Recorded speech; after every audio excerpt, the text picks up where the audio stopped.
Son las 3 de la tarde en punto y arrancamos la emisión de esta jornada larga. Avanza la semana y hoy traemos pues varios temas de esos que generan polémica, que generan interés.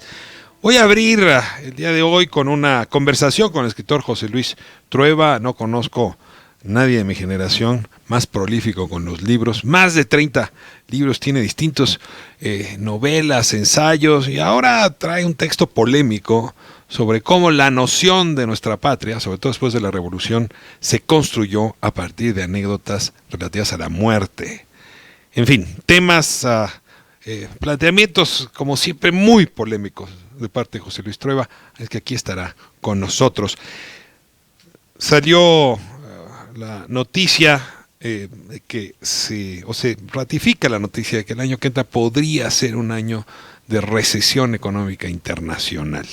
Nadie se atreve a decir que el tamaño de la recesión que se observó en 2008-2009, pero desde luego desde aquella no hemos tenido otra. Y hoy estará con nosotros Rodolfo de la Torre para decirnos qué tan posible es este horizonte negativo. Y desde luego también para hablar del presupuesto del gobierno federal, pues que está calculando un crecimiento del 2% cuando el resto del mundo advierte recesión. Es un tema también de nuestro interés prever el año que entra. Estará con nosotros también David Rogelio Colmenares, él es el auditor superior de la Federación. Nos hablará de su punto de vista a propósito del desvío de fondos en la Cedesol y en la Sedatu durante la gestión de Rosario Robles. Jueves de historia. Tenemos también a Alejandro Rosas, día de hoy el presidente Andrés Manuel López Obrador, Esteban Moctezuma, hablaron de la cartilla moral. Es uno de los textos que se van a repartir de manera gratuita a los maestros. Pues vamos a hablar del origen de la cartilla moral de Alfonso Reyes y en efecto a revisar el planteamiento que hacía el presidente López Obrador, que fue un documento que se quedó guardado durante muchos años en la bodega. Y bueno, el tema de la violencia sexual contra las mujeres sigue andando. Hay mucho de qué hablar a propósito de este asunto. Hoy viene el jurista Hugo Concha para darnos su opinión. Eso y más. Arrancamos con el editorial.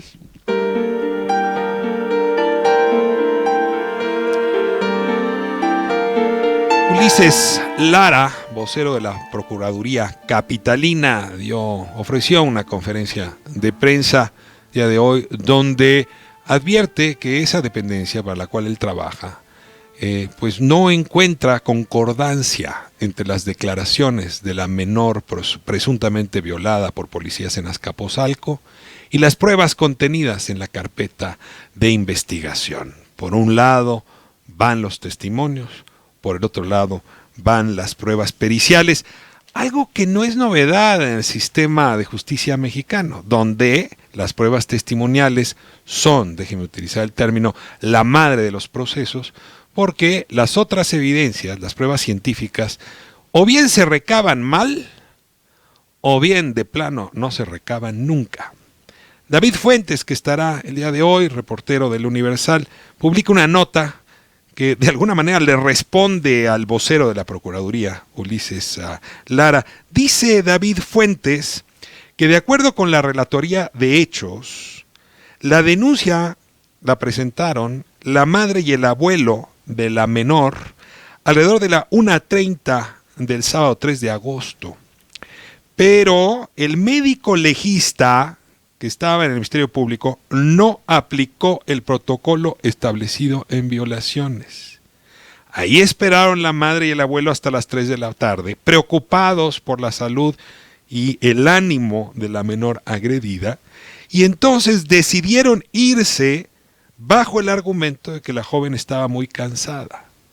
Pasaron 3 días y no fue hasta el martes 6 de agosto cuando se le citó de nuevo para realizarle a la menor los exámenes correspondientes, en los que pidieron la ropa de la menor y tejidos en las uñas, así como fluidos, pero el resultado fue negativo. Claro, habían transcurrido 3 días. De acuerdo con el perito Ramiro Cruz, en este tipo de casos, las primeras 24 horas son cruciales para encontrar evidencia. Es decir, si entendemos bien la relatoría de hechos, madre y abuelo de la víctima van a presentar la denuncia. Y en lugar de activar el protocolo, los hacen esperar. Al punto donde madre y abuelo de la víctima deciden irse. Y no les vuelven a citar hasta 3 días después. Y ahí se les dicen, oiga, ¿y no tiene por ahí la ropa, los fluidos, las uñas, la materia residual en las uñas? No, pues fíjese que ya transcurrieron 3 días. ¿Qué hacemos? Contestan la madre y el abuelo de la víctima. Y a partir de eso, pues claro que no coinciden las pruebas contenidas en la carpeta de la investigación con las declaraciones de la menor. La explicación está en la ausencia completa de la Procuraduría de nuestra capital a propósito de la manera como recaba, archiva y mete en el expediente las pruebas periciales. De eso hablaremos hoy. Los servicios periciales tendrían que ofrecer las pruebas madre de las investigaciones penales y los testimonios tendrían que acompañar. Mientras el testimonio sea la principal prueba que se presenta en este país, pues es muy fácil. La menor de 17 años agredida tiene su testimonio. Los policías que presuntamente agredieron tienen su testimonio. ¿Y cuál testimonio cree que pese más? Aquí entre usted y yo. Arrancamos el programa.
Hace un momento con José Luis Trueba Lara. Muchísimas gracias, José Luis. No, hombre, no me digas gracias, al revés, el agradecidísimo soy yo.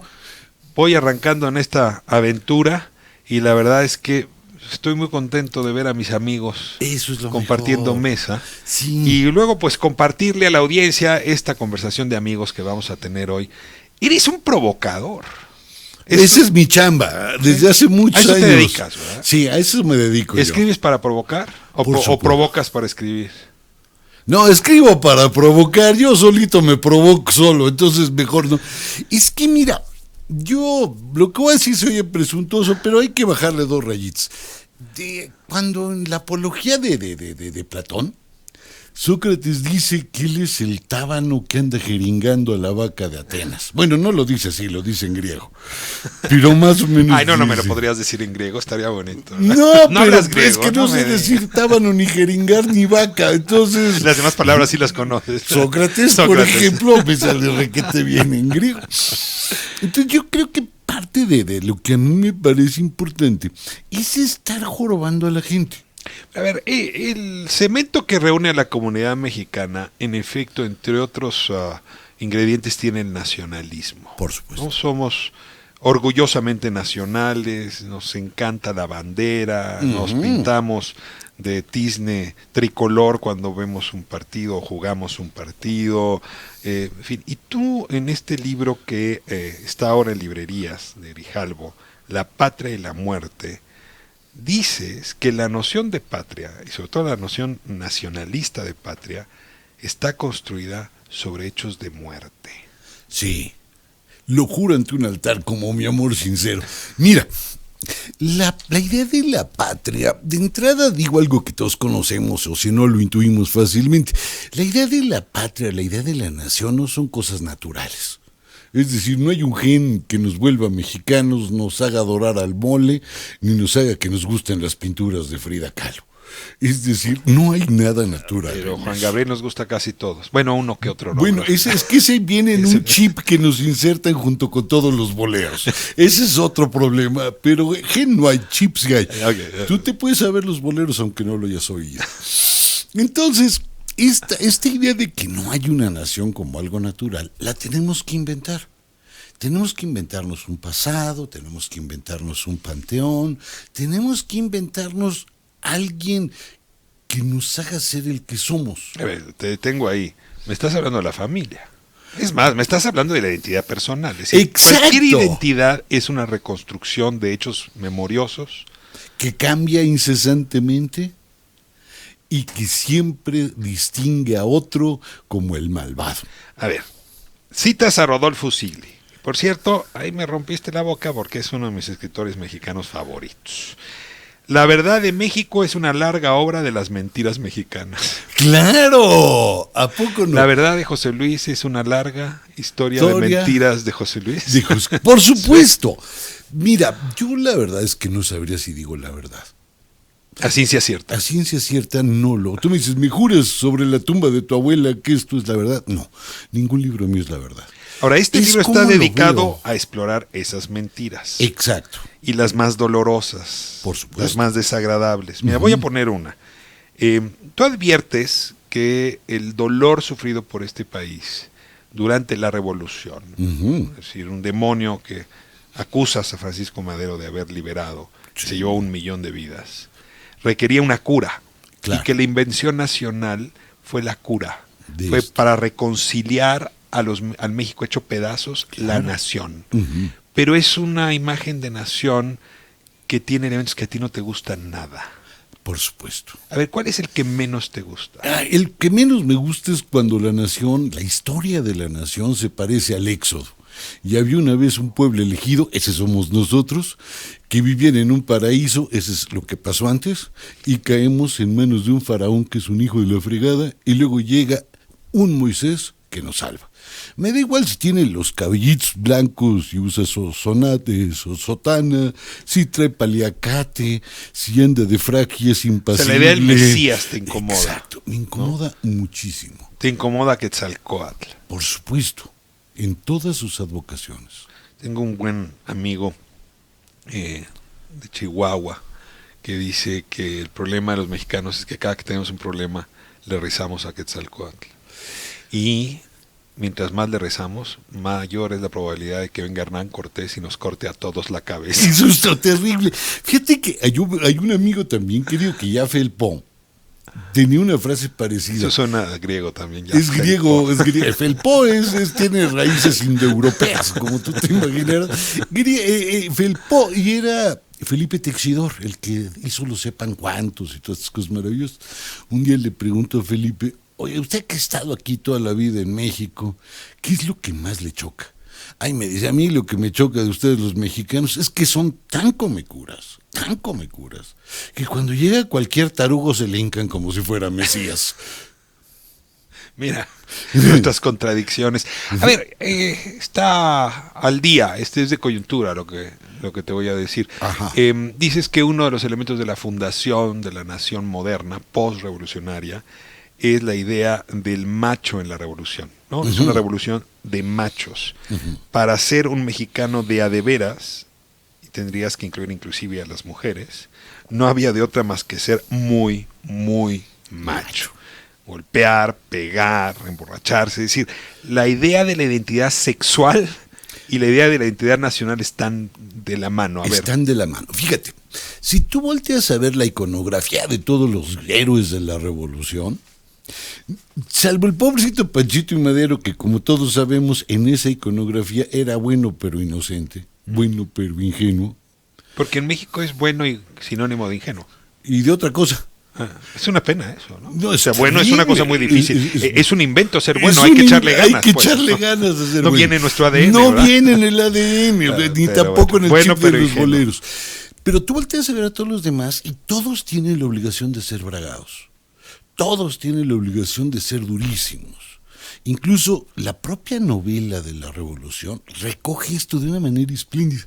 O sea, Mariano Azuela es culpable de lo que me estás diciendo. Pues él es de los que ratifican por lo menos esto. Hay un momento padre en la sombra del... No, vámonos con Pancho Villa. Llega un cuate ahí y le dice a Pancho Villa, es que no puedo ir porque aquí está mi esposa y la tengo que proteger. Y el centauro saca y bolas, mano. La mata a la vieja. Y le dice, vámonos, ya no tienes nada que te detenga.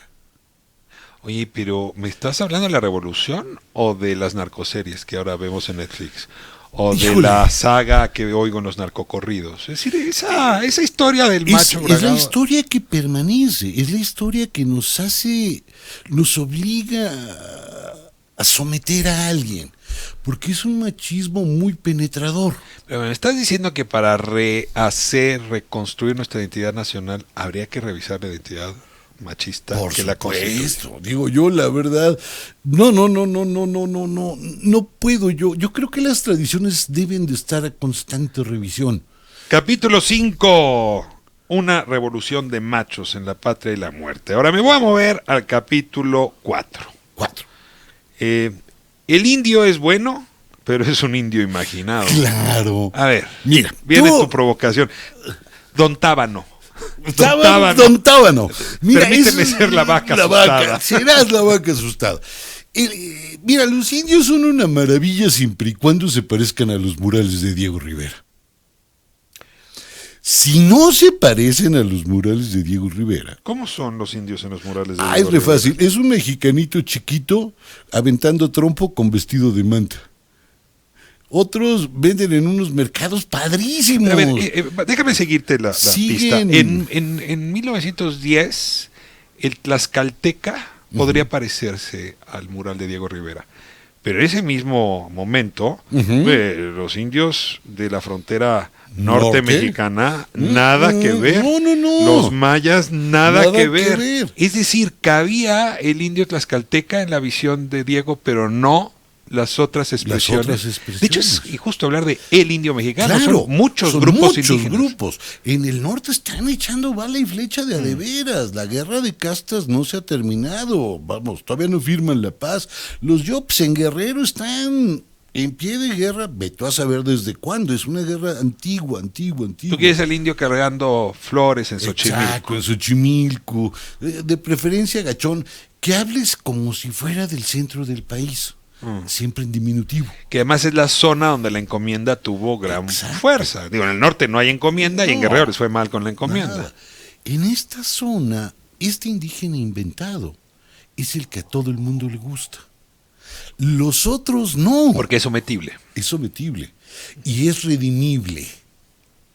Un yaqui no es redimible. Un concac no es redimible. Un maya no es redimible. Son unos malvados que andan armados y están dispuestos a todo. En cambio, este indígena nahua del centro del país, golpeado por 400 años de historia, sí es redimible. Y eso le da una oportunidad al Estado. Me voy a mover un poco en esa misma lógica. México son muchos Méxicos, decía su comandante Marcos. Sí.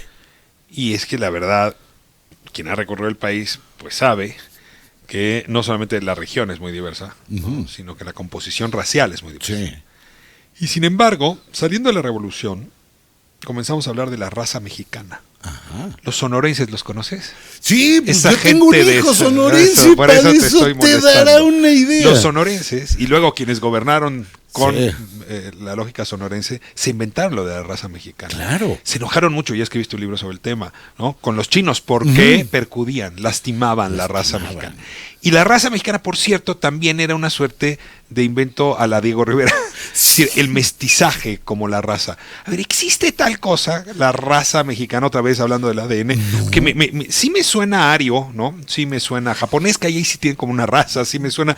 Pero está raro hablar de raza y sin embargo lo pensaron muy en serio y fueron genocidas. Por supuesto.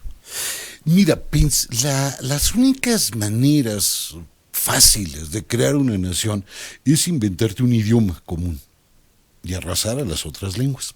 La segunda es inventarte un pasado común y arrasar a los pasados que sobran. Y la tercera es inventarte una raza común. El lenguaje, en nuestro caso el español, ayudó. El pasado, pues como ya llevábamos tiempo arrasándolo y reescribiéndolo, no. La raza se convierte en aquello que nos va a unir. Y es una raza mexicana mestiza, pero chistosa, perdón que diga así, porque es solo mestiza de dos raíces. Es indígena y es español, pero no es cualquier indígena. Es el indígena que señalabas. El que señalábamos. Los norteños eran como estériles y los mayas estaban muy feos, muy chaparros y también en pie de guerra. Los yopes de Guerrero menos cuentan. Los negros no cuentan. Los asiáticos no cuentan. 60% de la población en Jalisco en el siglo XIX era afrodescendiente. Exacto. Y no aparece en las cuentas. Ya no aparece. En Guerrero, Oaxaca y Tabasco, vamos, hasta hay apodos que se deben a esto y permanecen. Como culichi.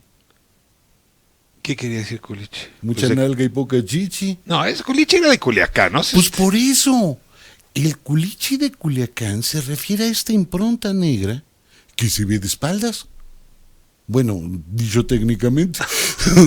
Te entendí. Mira lo que aprendo yo contigo. Ve, puras peladeces. Cierras el libro antes del epílogo con una defensa a las vanguardias frente al autoritarismo. Y aquí yo me pregunto de qué año estás hablando. Fíjate. Si de las vanguardias del siglo XIX frente al autoritarismo de Santana, si las que tienen que ver con el liberalismo autoritario de Porfirio Díaz o con el de los sonorenses. ¿A qué te refieres? Yo creo que las vanguardias a las que me refiero son a las de los 20. Los 20 del 20. Los 20 del 20. Es decir, a Diego y a los estridentistas, por poner a los más notorios. Estos que matan al sol a sombrerazos y gritan que viva el mole de guajolote. Lo interesante es que esas vanguardias del siglo XX, de los años 20, tienen una debilidad sensacional, tanto en México como en otros lugares. Son el terreno ideal para el autoritarismo. La vanguardia como tierra fértil, para el autoritarismo, como justificación para el autoritarismo. Ellos, al igual que los autoritarios, creen que hay que hacer tabula rasa del pasado. Ellos creen que son los depositarios del futuro. Estoy pensando en Marinetti o cualquiera de todos estos. Ellos saben que son los únicos revolucionarios, los vanguardistas, los únicos que tienen la verdad. Y son capaces de hacer cualquier locura con tal de llevarla a buen puerto. Pero a ver, ¿hay prueba, evidencia suficiente para decir que el conservador es igualito a lo que me estás diciendo? A ver, quita vanguardista y te lo digo. El conservador está dispuesto a hacer cualquier cosa que esté al alcance para conservar el estatus. Está dispuesto a mentir, a usar la fuerza, ¿no? Y en efecto es padre del autoritarismo. Claro. Entonces, en realidad, no es la vanguardia, son todos los grupos extremos. Son todos los grupos extremos, pero en el caso de la vanguardia es más notorio. Por una sola razón, no hay ninguna vanguardia en los años 20 que no haya coqueteado con el poder. Ese poder absoluto. Y todas, salvo la mexicana, terminaron asesinadas. A Mayakovsky se lo echan. Bueno, aunque dicen que se murió de parto, pues, pero sí se lo echan. D'Annunzio la pasa mal, Marinetti la pasa de la riata, pero aquí en México esa vanguardia logra algo maravilloso. Como en México no tienen clientes para ser vanguardistas, solo tienen un cliente posible, el Estado, el gobierno. Y eso se nos olvida, porque el principal empleador de todos ellos era el Estado. Incluso cuando se abre y se empieza a revisar cosas como la LEAR, esta liga de escritores, artistas, revolucionarios, similares y conexos, resultaba que era la agencia de colocaciones.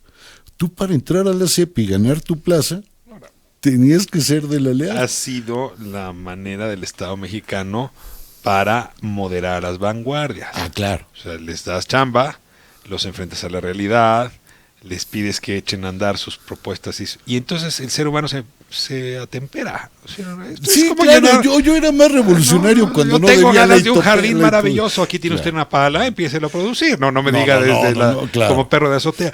Yo voy a cerrar con una última cosa. Estamos en estos 3 años, ¿no? O sea, el 19, el 20, el 21, revisando el origen de nuestra identidad, no posrevolucionaria, sí, ¿no? O sea, es la llegada de Cortés, ¿no? La llegada, el encuentro con las distintas identidades culturales en el país. Y hay una necesidad de que cada quien fuerce su interpretación sobre ese encuentro. A ver, yo le pregunto a mi amigo José Luis, ¿cómo nos recomendarías visitar esa memoria? ¿De qué manera hacerlo saludable? No a partir de la imposición, sino quizá de la conversación. Mira, justo esa es la idea. Lo que nos ha faltado es sentarnos a platicar. ¿No hay mesa? No hay mesa. Por primera vez el país... Que entre tábanos no se sientan a platicar. No hay quien se siente. Es una mesa que tú la ves, les chiflas y no vienen. El gran reto de hoy es volver a reinventar el país, volver a crear una idea de nación, volver a crear todas una serie de cosas. Sin indígena inventado, sin machos, sin vanguardias autoritarias, sin Juárez, y sin fifís y sin chairos.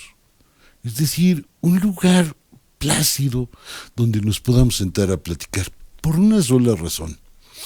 Octavio Paz, hay un poema que a mí me gusta, no me lo sé de memoria, no voy a intentar decirlo, pero decía 2 cosas que a mí me parecen cruciales.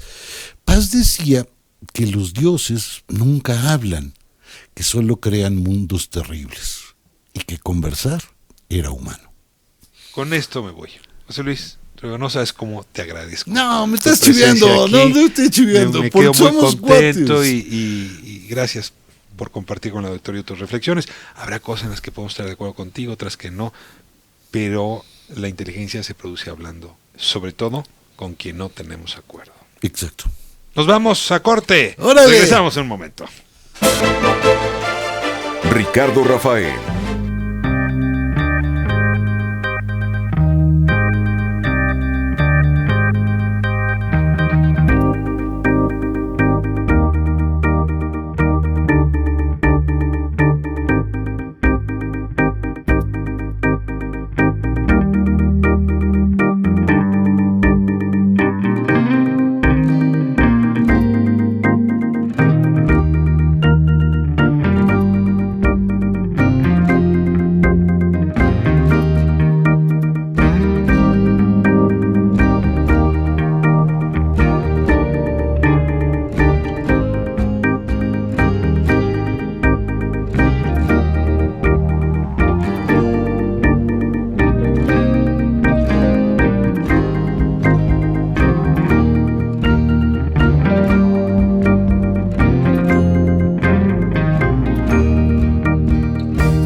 cabina estoy con Rodolfo Delator. Rodolfo, muchísimas gracias por acompañarme. Un gusto estar contigo y con toda la audiencia. Hoy tengo una larga lista de preguntas para tu análisis económico. Vamos. Porque francamente necesito un gurú. ¿Te prestas? Bueno, no sé si gurú precisamente, pero vamos a tratar de, a ver, comienzo de ver los asuntos. Con los dos temas de esta semana, la semana pasada. El primer asunto es un anuncio de Mario Delgado, digamos, líder de la fracción de Morena, donde dice que para el presupuesto del 2020 están calculando una tasa de crecimiento los diputados del 2%. Explicaba yo que si se equivocan los diputados en esto puede ser muy grave. Y por el otro lado tienes pues elementos, hoy la portada de Excelsior lo anuncia, pero son elementos que vienen andando desde hace tiempo, pues que hay un fantasma de recesión global. O sea, no importa lo que hagamos los mexicanos, pues el crecimiento de la industria china está contraído, hay también problemas en Alemania, contracción del PIB, en los Estados Unidos el rendimiento de los bonos del tesoro, no, digamos, los de corto plazo están más altos que los de largo plazo, lo cual quiere decir que la gente desconfía a largo plazo. Es decir, ¿cómo es posible que la Cámara de Diputados crea que el resto del mundo no existe y que no hay este fantasma de recesión global? Te pregunto. Bueno, yo creo que efectivamente ahí hay un problema porque no se están viendo no solamente las cuestiones complicadas de la economía nacional que han sido documentadas recientemente por la caída del empleo registrado en el Seguro Social, la baja del PIB, en fin, varios indicadores, sino que no se está viendo el contexto mundial efectivamente, en donde tenemos un problema gigantesco que no se ve cómo vaya a resolverse en el corto plazo. Y el punto central es lo que está ocurriendo entre Estados Unidos y China, la guerra comercial, que ha significado que se pongan tarifas de 10 a 15% sobre 250,000 millones de dólares. Una cantidad estratosférica, pero que significa que se le está metiendo freno a la actividad económica tanto China como de Estados Unidos. De las dos principales bujías del crecimiento Sobre mundial. todo China, que estaba creciendo a 6.6%. Y jalaba al resto del mundo. Así es, sobre todo algunos países europeos. Alemania era uno de ellos que está pues con una actividad comercial muy intensa. Y en consecuencia la desaceleración, aunque ligera, de China, se transmite de una manera poderosa, sobre todo Alemania, que es la economía más grande en Europa. Y bueno, hay otros elementos como el caso de el Reino Unido, que está en una especie de limbo en cuanto a sale, no sale, cómo sale de la Unión Europea. Y esto también genera incertidumbre. Los bonos de Estados Unidos. A ver, explícame por qué los bonos de corto plazo versus los bonos de largo plazo están entrando en colisión, y eso es un síntoma previsible de recesión. Bueno, lo que está ocurriendo es que las tasas de interés que se piden en el corto plazo son mayores para poner los recursos financieros que las de largo plazo. Y esto es una señal. Si tú tienes ahorros y los pones en algún momento en el tiempo, pues entre más ahorros pongas, la tasa de interés va a ser menor, pues hay más disponibilidad de recursos para financiar consumo, crédito, etcétera. Bueno, lo que están haciendo los ahorradores, en general todos aquellos que tienen recursos financieros, es retirarlos del presente y mandarlos a plazos mayores. Ese es el síntoma de desconfianza. Entonces, al revés de como yo lo estoy diciendo, es la tasa de corto plazo a 2 años está siendo más baja, no, más alta. Porque se están retirando recursos dedicados al corto plazo, pero lo entiendes perfectamente, se están yendo ahorros hacia el futuro porque hay desconfianza en el presente y de ahí el fenómeno de las tasas. Y un problema adicional es que el mundo no tiene mucho margen, me refiero a las principales economías, para hacer frente a esta situación. Ya las tasas de interés en el mundo son muy bajas y bajarlas todavía más cuesta y no va a tener un efecto tan grande sobre los inversionistas. Además, buena parte de los países pues ya están en el límite de lo que pueden gastar de acuerdo a sus presupuestos, no pueden inyectar más recursos. Así es que regresando a México, digamos, hagamos una escala en América Latina, esto ya está bajando las expectativas de crecimiento de nuestra región. Si no vemos lo que pasa en el mundo y por lo menos lo de América Latina, sí esa tasa de crecimiento de 2% para el próximo año no tiene unas bases ¿Es sólidas. irresponsable? Puede serlo porque... ¿Por qué sería irresponsable? A lo mejor tienen razón y uno puede decretar el crecimiento. Si tú dices, va a crecer al 2, entonces todas las expectativas voltean a ver el 2 y entonces de repente mágicamente ocurre el 2%. Lo que ocurre es que los que invierten en la economía mexicana, que no nada más son mexicanos, pues ven lo que está ocurriendo en el mundo y parece que no hay oportunidades de negocios que ameriten esa inversión y por lo tanto ese crecimiento. ¿Dónde está el talón de Aquiles en eso? Pues que las previsiones de los recursos que tendrá el gobierno están atadas al crecimiento de la economía. Más grande la economía, más impuestos se van a pagar, más puede gastar el gobierno. Si te equivocas y en vez de crecer al 2, creces al 0.7, pues hiciste mal tu presupuesto, calculaste mal los ingresos que ibas a tener. Y ahí empiezan los problemas de dónde vas a sacar esos Pido recursos. prestado, abro el déficit y eso puede meter en crisis la economía.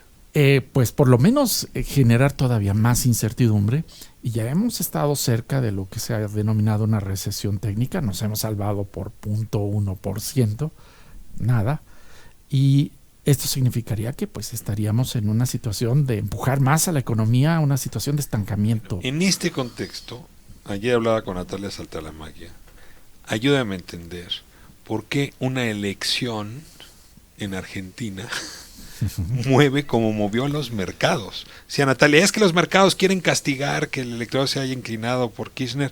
Y yo decía, me suena por Cristina Kirchner y por Fernández. Digo, pero me cuesta trabajo entender que ahora los mercados están influyendo de esa manera en el comportamiento de los electores. Bueno, ahí hay dos elementos. Primero, en general, cuando hay noticias que son adversas para los inversionistas, suele haber una sobrereacción. Esto se va a minorar, incluso aquí en el país. Se ajusta muy rápido. Bajan. O sea, 2-3 días se ponen nerviosos y luego ya se acomodan. Exactamente. Las bolsas, etcétera. Pero la segunda cuestión es que en el mundo, en este panorama que no ofrece tantas oportunidades a los inversionistas, pues que se cierre la expectativa de un mercado que quizás no sea muy grande, pero es una de las posibilidades, pues genera reacciones, movimientos rápidos para pues retirar recursos y empezar a buscar a dónde colocarlos con un mayor rendimiento. Y pero luego los mercados son medio bobos, ¿no? O sea, Macri no es mejor opción, ¿no? Para ellos, de lo que podría ser Fernández y Kirchner. Digo, no sé, dado el comportamiento de Kirchner previamente. Yo creo que sí hay que separar el desempeño de la economía que puede beneficiar al gran conjunto de la población de aquel que correspondería a los inversionistas. Los inversionistas prefieren certidumbre. Uh-huh. Y aunque Macri no vaya a hacer crecer la economía porque ha tenido una serie de dificultades muy, muy fuertes, sí podría dar un poco más de certidumbre respecto a lo que en este caso sus opositores han mostrado, sobre todo en el pasado. Hay que recordar que Argentina incluso llegó a desconocer parte de la deuda y tener litigios que no les gustan a los inversionistas. Último elemento. Buena noticia. México y Brasil son los que recibieron mayor inversión externa. La tasa no está mal, o sea, realmente llegó dinero a México. Los mercados, los inversionistas creyeron en México en esta ocasión. A ver, esa es una buena noticia. Bueno, esto se liga con algo que no tiene que pasársenos, que es que el Banco de México cambió las tasas de interés. ¿Por qué ha entrado tanta inversión a México? A ver, el cambio es hoy. Sí, okay. me refiero a que están ligados. Uh-huh. Buena parte de la inversión que ha llegado a México ha llegado por una elevada tasa de interés que empuja los rendimientos de todos los instrumentos financieros. En donde tú quieras ahorrar, bueno, pues si la tasa de referencia es más alta, pues van a tener rendimientos mayores para competir. Entonces, México ha podido atraer una gran cantidad de capitales, pues precisamente porque está por arriba de las tasas de interés en el resto del mundo y en muchas ocasiones de la región. Pero pues México ya vio la realidad, el Banco de México en particular, de que hay condiciones muy adversas que se vienen encima y que aunque sea de una forma, digamos, marginal, pues no hay un peligro inminente de una inflación desbocada. ¿Qué se hace entonces? Abaratar el crédito, que es el costo del dinero, para tratar de que esto estimule un poco a la economía sin el riesgo de que se transforme en inflación.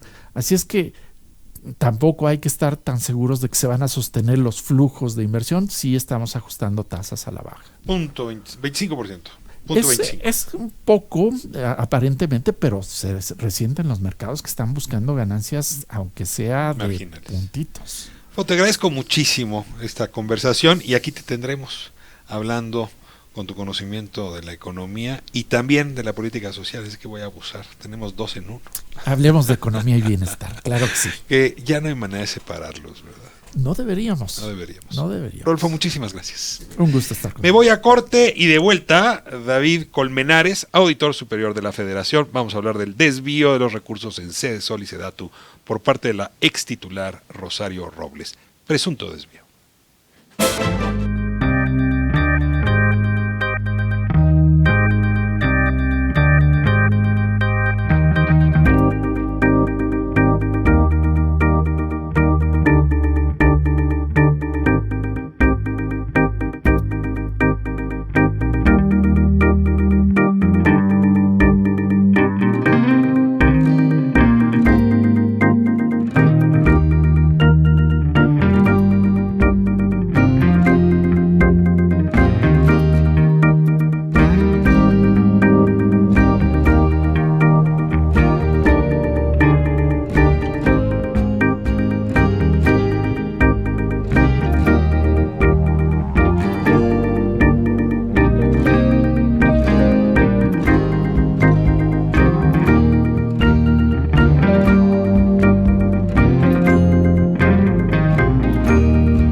Estamos de vuelta, 97.7, y como lo anuncié en un principio, tengo el honor de compartir conversación esta tarde con el auditor superior de la Federación, David Colmenares. Me da mucho gusto saludarlo, auditor.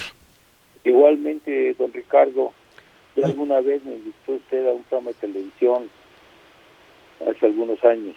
pues ahora me honra enormemente tenerlo en este espacio nuevo en radio, donde le estaremos dando lata porque están haciendo ustedes un papel muy importante para que las cosas se acomoden en este país en el acto de enfrentar la corrupción.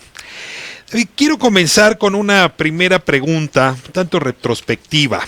Si uno revisa los números, digamos, de aquellas denuncias presentadas por la Auditoría Superior de la Federación de sus antecesores, denuncias que se presentaron ante la Procuraduría General de la República, vamos a observar que la Procuraduría casi nunca, si no es que nunca le hizo caso a la Auditoría Superior. Le quiero preguntar qué cambió. ¿Tiene usted mejores abogados, mejores capacidades?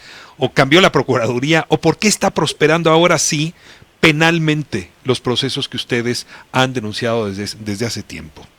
Bueno, desde el pasado pues ya es evidente que sí había como 904 denuncias congeladas en la PGR que realmente no se habían movido. 904. Pero 904, me acuerdo mucho y algo era muy nada agradable cuando Amparo Casar escribió por ahí que éramos la institución del 0.04% de eficiencia. Bueno, aquí obviamente que parte de la nueva administración de la auditoría, que coincide afortunadamente en este tema con la creación de la Fiscalía General de la República, pues hemos establecido desde un principio un programa en el cual estamos coadyuvando permanentemente entre nosotros. Inclusive hemos encontrado con las denuncias que hemos presentado ya mucho trabajo conjunto y no se han estado quedando dormidas las denuncias en algún escritorio de la hoy Fiscalía General, antes Procuraduría General de la República.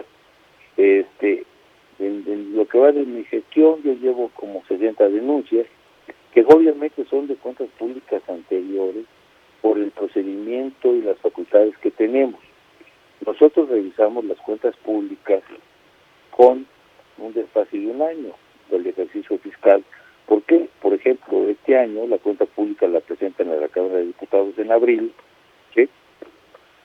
Nosotros empezamos a auditar desde enero, empezamos a solicitar información, cambiamos los métodos de planeación, hicimos planeación estratégica y entregamos un primer informe de resultados con como el 20% del avance.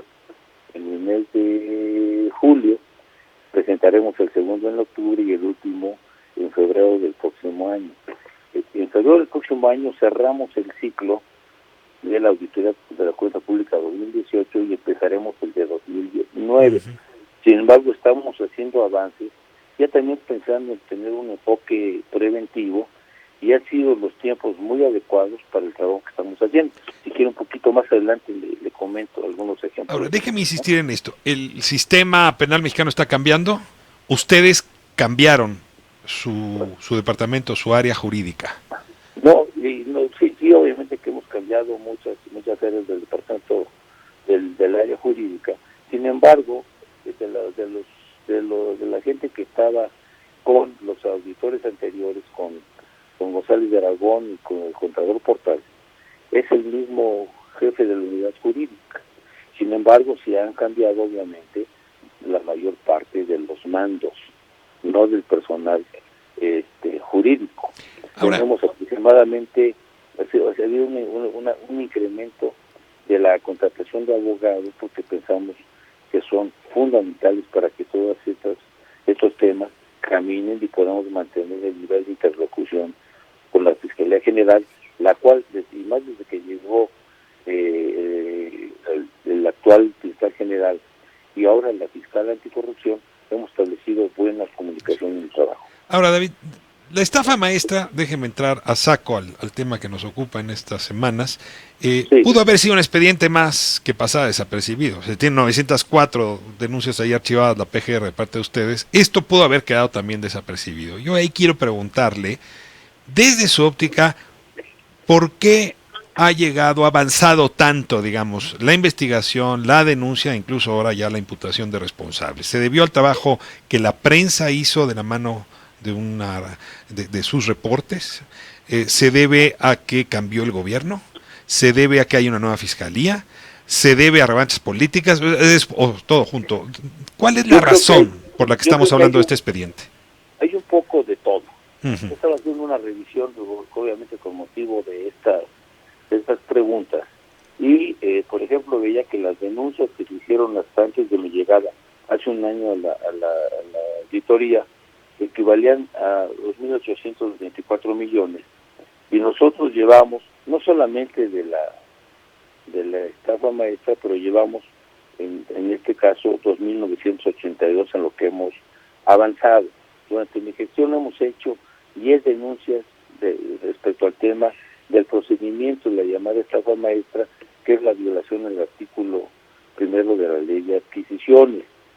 Y obviamente que todo ha influido, el cambio de gobierno, por supuesto, la creación de la Fiscalía General en el marco del Sistema Nacional Anticorrupción. Yo creo que también los cambios en la auditoría, y hemos logrado establecer con el doctor Gers Manero una comunicación muy intensa y de colaboración. Eso se dio en la cuestión de la imputación que en esta semana se ha ocupado los medios, donde el juez nos ordenó asistir en el carácter de ofendido al ser responsables judicialmente de la seguridad de los recursos públicos. Hubo un intento de los abogados de la parte acusada para que no acudiéramos. Sin embargo, nosotros acudimos por instrucciones del juez y e inclusive, obviamente, con semanas de trabajo con el personal, con los abogados de la Fiscalía General. Ahora, el delito por el que está acusada Rosario Robles, ejercicio indebido de la función pública, pues tiene que ver con que ella tuvo información que ustedes le proporcionaron, que a su vez ella no informó a su superior, es decir, el presidente de la República. Dice los abogados, los habrá escuchado, que esto es producto meramente de la revancha política. Incluso hay quien ha llegado a decir que esto es una revancha que trasciende, que nos remite a la época de Bejarano y Carlos Ahumada. Hoy nos encontramos con la noticia de que en efecto el juez es sobrino de Dolores Padierna, lo cual va a lastimar la credibilidad del juez. A ver, esta parte política, ¿cómo le hacen ustedes los técnicos para asegurarnos que no hay pulsiones distintas a la auditoría, a la denuncia de hechos que estén jugando fuera de la vía penal? Por supuesto que yo estoy informado y estamos informados, porque pues, obviamente somos ciudadanos y hemos hecho política a nuestra manera, ¿sí? Uh-huh. Ya otra vez le comentaba que yo era economista, el presidente del Colegio Nacional de Economistas también en elecciones, y evidentemente que el ambiente político también cuenta. Sin embargo, en nuestro trabajo tenemos la obligación de ajustarnos estrictamente a las normas de la auditoría y a las normas obviamente penales. Pero a ver, le pregunto con una metáfora. Para que las sirenas no devoraran a Ulises, Ulises se aferró al mástil. ¿Cómo le hace usted para aferrarse al mástil y que las sirenas no lo encanten? Pues aferrándonos al mástil también, por supuesto. Nada más que aparte nos amarramos al mástil, ¿no? Uh-huh. O sea, realmente yo le puedo decir que yo no he sentido presiones de carácter político. Y nuestros auditores se dedican a su trabajo, no a especular sobre lo que la prensa obviamente ha sido vasta la información que ha salido sobre el tema. Entonces, pues estamos tratando de evitarlo. No es fácil porque luego hay presiones sobre nosotros, uh-huh. Cuestionamientos, pero finalmente creo que el resultado está siendo positivo. Hay muchas presiones, cuenta mucho el ambiente. Yo creo que lo que está pasando ayuda mucho a que la gente vea, a que los nuevos vean y los anteriores que creían que ya estaban impunes, que todavía les puede pasar algo. El problema ha sido que con la corrupción viene la impunidad. Recordemos los 2 estudios que ha hecho la Universidad de las Américas de Puebla sobre el tema de la impunidad en nuestro país, que son por cierto un hito importante. Sin castigo la corrupción es permisible, ¿no? Claro. Ahora, los datos que dieron esta semana a mí me dejaron muy dolorida el alma. Incluso hice un editorial aquí el lunes a propósito. Sí. Perdone, David. El de hoy también me gustaría hacerle un comentario al final, si quiere. Ah, me encantará. Pues mira, a lo que me refiero, los 9,000 millones que usted denuncia como pues desvíos, no del gasto para construir carreteras o puertos o aeropuertos, sino del gasto para quienes más lo necesitan. ¿Sobre qué elementos se está construyendo esta cifra que me temo no nos vamos a detener ahí, puede ir mucho más lejos? Así, pues fundamentalmente nosotros revisamos cuentas públicas, Sí. ¿sí? Lo presupuestado, lo gastado y la forma en que se gastó. Que se cumplan las normas en todos los procedimientos, en adquisiciones, en contratación de obra, en los tabuladores de los salarios. O sea, hay una serie de elementos que se toman en cuenta para tener estos resultados. Y cuando revisamos, por ejemplo, ahora que terminamos 2018, vamos a tener un resultado de observaciones que están, además en eso también, en un proceso de aclaración. En la aclaración se pueden solventar, se pueden aclarar o pueden no aclararse, en lo cual pues estaríamos pensando en denuncias de ellos, pero todo el procedimiento es largo para llegar al punto del resarcitorio, a los 4 años, y después tendría ya la denuncia. Cuando los casos son muy evidentes, las denuncias las presentamos de inmediato. Ahora, estos 9,000 millones son del ejercicio 2018. Eso, los datos que les di son de 2018. Estamos hablando de un no. muy cercano Los amigo que- del presidente Peña Nieto al frente de la Secretaría de Desarrollo Social, o sea que esto puede seguir los datos arrojando que le di- nota. Los datos que le di fueron de 2015, 16, 17, y Sí. lo anterior, y había alguna de 2014. Los datos de 2018 es la auditoría que está en proceso. Ujú. Hemos informado al Congreso del 20%, pero falta la información que presentemos en octubre, donde ya tendremos un avance mucho más importante, y el cierre de el tercer informe, así se estableció en la ley de fiscalización, y el tercer informe será en el mes de febrero, y el definitivo. Ahí sabremos realmente el tamaño de las observaciones. Bueno, movámonos Ahora, al tema y no sabe cómo le agradezco que pueda comentarlo porque sí la tenía como la última pregunta. Fundar es una organización que viene persiguiendo transparentar ya estuvieron aquí en la auditoría. condonaciones y cancelaciones de créditos fiscales, pero lo dicen ellos muy bien.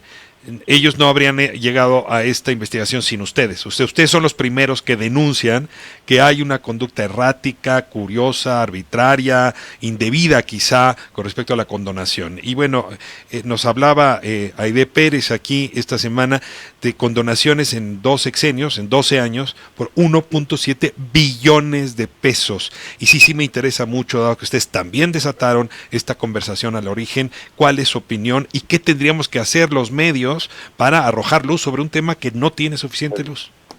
Déjeme que le diga, en México fue muy famoso, en la época del desarrollo estabilizador, se hablaba del fracaso de la política de estímulos fiscales, ¿sí? Que era el de la aplicación de disposiciones que implican una excepción o desviación de la norma impositiva, y en consecuencia hay una pérdida de recaudación. Uh-huh. Los gastos tienen 2 formas, la que viene directo del presupuesto y lo que se ya ha llamado gastos fiscales. Algunos, como por ejemplo la tasa cero en alimentos y medicinas, tienen una justificación social, o las deducciones del impuesto sobre la renta de las personas físicas para los trabajadores con menores ingresos. Pero hay otras que no se justifican, y hay como 97 conceptos de estímulos fiscales. Al respecto, le comento que afortunadamente hubo una denuncia, que es un tema que yo he traído en mente toda la vida, una denuncia que presentó el diputado Ramírez Cuellar, presidente de la Comisión de Presupuesto, para pedirnos una revisión de los gastos fiscales vigentes el día de hoy. Uh-huh. Obviamente que estamos en la etapa de solicitar información, porque los gastos fiscales se aplican desde 2003, ese informe que presenta. En 2010 cambian la metodología y se dejan de sumar los gastos fiscales, e implica el trabajo que estamos haciendo revisar estímulo por estímulo, porque es un sacrificio fiscal y a veces puede ser más costoso lo que dejas de cobrar que lo que cobras. Yo hago una comparación tramposa, pero lo hago de todas maneras. Hablábamos de 9,000 millones de desvíos de gastos sociales, una barbaridad, pero compárelo con el 1.7 billones de impuestos no cobrados, pues eso es 250 veces, ¿no? Es decir, en efecto puede ser mucho más doloroso no cobrar lo que se tiene que cobrar que los propios desvíos por métodos corruptos. No, por supuesto. Yo creo que aquí primero hay que evitar la discrecionalidad de los funcionarios secundarios, ¿no? Obviamente no puede haber ninguna condonación de impuestos, restricciones de impuestos, diferente a lo que permiten las leyes, y en esto revisar cualquier tipo de protección a la industria, que es lo que viene en la iniciativa, pero porque nunca ha funcionado la política de estímulos fiscales. Entonces se convierte en un sacrificio, y veamos, hace como 6 años recuerdo que se habló mucho de una condonación de impuestos. Entonces la autoridad del SAT dijo que nosotros aplicamos la ley, no la hacemos, pero las iniciativas llegaban por parte de la propia Secretaría de Hacienda. Entonces yo creo que es un tema central. Gracias al apoyo aquí de la Cámara de Diputados a su iniciativa, es un tema del que seguramente vamos a poder hablar mucho. Sí, lo vamos. El presidente lo llama el huachicol de cuello blanco, y mire que es bastante más grande que el huachicol otro. Yo creo que sí, pero lo podemos frenar. Don David, no sabe qué placer nos provocaría que un día de estos nos acompañe aquí a cabina. Tenemos muchos temas de qué hablar y no sabe cuánto le agradezco la generosidad de su inteligencia puesta en esta conversación. Me encantaría, por cierto, quien está haciendo la auditoría de gastos fiscales se llama Agustín Caso Rafael, le ha de sonar el nombre. Es un nombre al que respeto enormemente. Enormemente. Bueno, David, le mando un abrazo muy fuerte. Hasta luego. Bye. Hasta luego. Bueno, nos vamos a corte. De vuelta, la cartilla moral de Alfonso Reyes, versión siglo XXI. Y tenemos al historiador, queridísimo historiador Alejandro Rosas, justamente para hablar de este tema. Vamos a corte y regresamos.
Lo prometido es deuda. Hablaremos de historias, jueves de historia o de historias. Alejandro Rosas, qué gusto tenerte aquí. Querido Ricardo, muchas gracias otra vez por la invitación y pues aquí estoy ahora sí en carne viva, como dicen. En carne viva, pues en carne viva nos vamos a poner todos, ahorita que nos pongamos serios.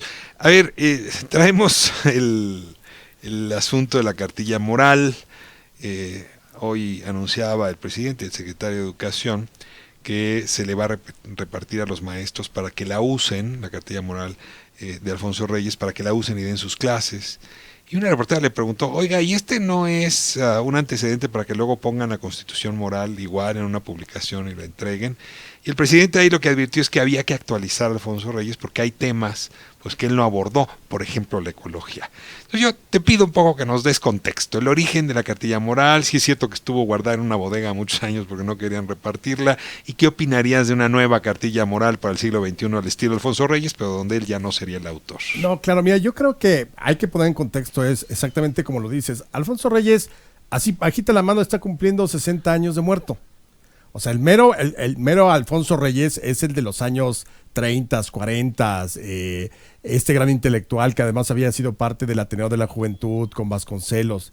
Entonces lo ubicas en un momento totalmente distinto, pero la idea de la cartilla moral no era moralizar en ese sentido como quizá lo estamos interpretando hoy a la luz de lo que el presidente parece que trae en mente, sino era más bien como una especie de ensayo muy ateneísta, ¿no? Muy en ese sentido de los valores, pero no con una necesidad de que siguieras una serie de líneas o procedimientos como sociedad.